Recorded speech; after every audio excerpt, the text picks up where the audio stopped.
ஆண்டவரும் இரட்சகருமாயிருக்கிற இயேசு கிறிஸ்துவின் விலையேற பெற்ற நாமத்தினாலே வாழ்த்துகிறேன். மீண்டும் உங்களை சந்திப்பதில் மிகுந்த மகிழ்ச்சி அடைகிறேன்.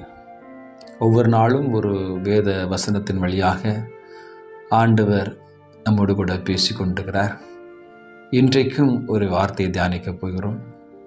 யோவான் சுவிசேஷம் 16ஆம் அதிகாரம் 20ஆம் வசனம் வாசிக்க கேட்போம். மெய்யாகவே மெய்யாகவே நான் உங்களுக்கு சொல்கிறேன், நீங்கள் அழுது புலம்புவீர்கள், உலகமோ சந்தோஷப்படும். நீங்கள் துக்கப்படுவீர்கள், ஆனால் உங்கள் துக்கம் சந்தோஷமாய் மாறும். ஆண்டவர் இந்த காலை வேளையில் உங்களை பார்த்து சொல்கிற நல்ல வார்த்தை, உங்கள் துக்கம் சந்தோஷமாக மாறும். நிச்சயமாக ஆண்டவர் அதை செய்வார் என்பதை இன்றைய காலை வேளை விசுவாசிங்க. நாம் கவலைப்படும் பொழுது, துக்கப்படும் பொழுது, அல்லது நமக்கு ஏதாவது ஒரு பிரச்சனை வரும் பொழுது இந்த உலகம் சந்தோஷப்படும், உறவுகள் சந்தோஷப்படுவாங்க, நண்பர்களும் சந்தோஷப்படுவாங்க. ஆனாலும் உங்கள் துக்கத்தை சந்தோஷமாக மாற பண்ணுகிற தேவன் நிச்சயமாக இன்றைக்கு உங்கள் துக்கத்தை சந்தோஷமாய் மாற பண்ணுவார். இந்த வார்த்தையை நீங்கள் விசுவாசித்து இந்த நாள் முழுவதும் நீங்கள் சொல்லுங்கள், எனக்கு வருகிற எல்லா துக்கங்களையும் ஆண்டவர் மாற்றி அதை மகிழ்ச்சியாக சந்தோஷமாக மாற்றுவார். நான் கலங்க வேண்டிய அவசியம் இல்லை. என்னுடைய துக்கம் சந்தோஷமாய் மாறும். என் கவலை எல்லாவற்றையும் அவர் மாற்றுவார். என் கண்ணீரை யாவையும் அவர் துடைப்பார். எனவே நான் கலங்குவது இல்லை, நான் ஆண்டவர் மேலே நம்பிக்கையாக இருக்கிறேன் என்று சொல்லி இந்த வார்த்தைகளை இந்த காலை வேளை நீங்கள் சொல்லி பாருங்கள்.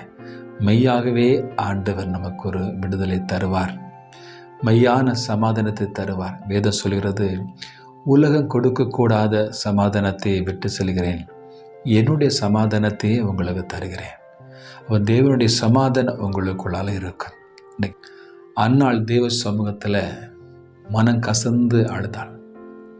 மலடி என்பதனால எல்லாரும் பரியாசம் பண்ணுறாங்க, எல்லாரும் நிந்திக்கிறாங்க.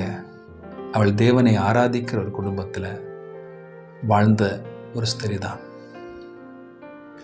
அவளுக்கு பிள்ளை இல்லாதனால சக்களத்தி அவளை ரொம்பவும் மன நோவு உண்டாக்குறாள்.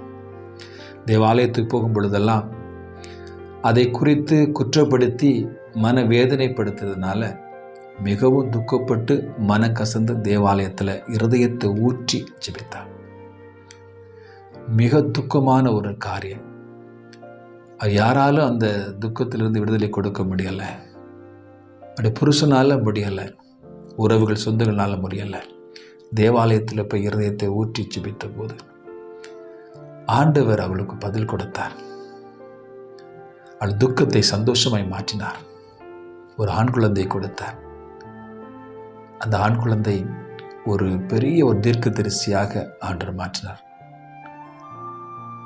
சாமுவேல் தீர்க்கதரிசி, சாமுவேலுடைய வாயிலிருந்து புறப்பட்ட வார்த்தையை ஒன்று கூட கீழே விடல. அந்த அளவுக்கு ஆண்டவர் சாமுவேலோடு கூட கர்த்தர் இருந்தார் என்று சொல்லி பார்க்கிறோம். அது முதல் அந்நாள் துக்கமுகமாக இருக்கவில்லை என்று சொல்லி வேதத்தில் வாசிக்கிறோம். அங்கே ஊழியக்காரன் ஏலி மூலமாக ஒரு வார்த்தை வந்தது, நீ சந்தோஷத்தோடு கூட மகிழ்ச்சியோடு போ, கர்த்தர் ஜெபத்தை கேட்டார் என்று சொல்லி. அது முதல் துக்கமாக இருக்கலை, சந்தோஷமாக வாழ்க்கை மாறியது. கேட்டுக்கொண்டு அன்பு சகோதரன் சகோதரியே, உங்கள் இருதயத்தை தேவ சமூகத்தில் ஊற்றுங்க. உங்கள் பிரச்சனைகளை சொல்லி தேவ சமூகத்தில் அழுது மன்றாடி ஜெபித்து பாருங்க. நிச்சயமாக உங்கள் துக்கம் சந்தோஷமாய் மாறும். துக்கத்தை சந்தோஷம் மாற்றுகிறது தேவ சமூகம். தேவ சமூகத்தில் நீங்கள் கடந்து சென்று போகும்போது அங்கே தேவ வார்த்தை வெளிப்படும். தாவீது சொல்லும் பொழுது, வேறு இடத்தில் 1000 நாள் இருப்பதை விட உடைய சமூகத்தில் ஒரு நாள் இருப்பதே மேலானது என்று சொல்லி, ஆகாமிய கூடாரத்தில் வாசம் செய்வதை விட என் தேவனுடைய ஆலயத்திலே நான் இருப்பேன். அது மனமகிழ்ச்சி, சந்தோஷத்தை, ஒரு விடுதலையை, ஒரு மாற்றத்தை தருகிற இடம்தான் தேவ சமூகம். உங்கள் துக்கம் சந்தோஷம் மாற வேண்டுமானால் இன்றைக்கு தீர்மானம் எடுங்க. ஆண்டவரே, உங்களுடைய சமூகத்தில் வந்து என் இருதயத்தை ஊற்றுவேன்.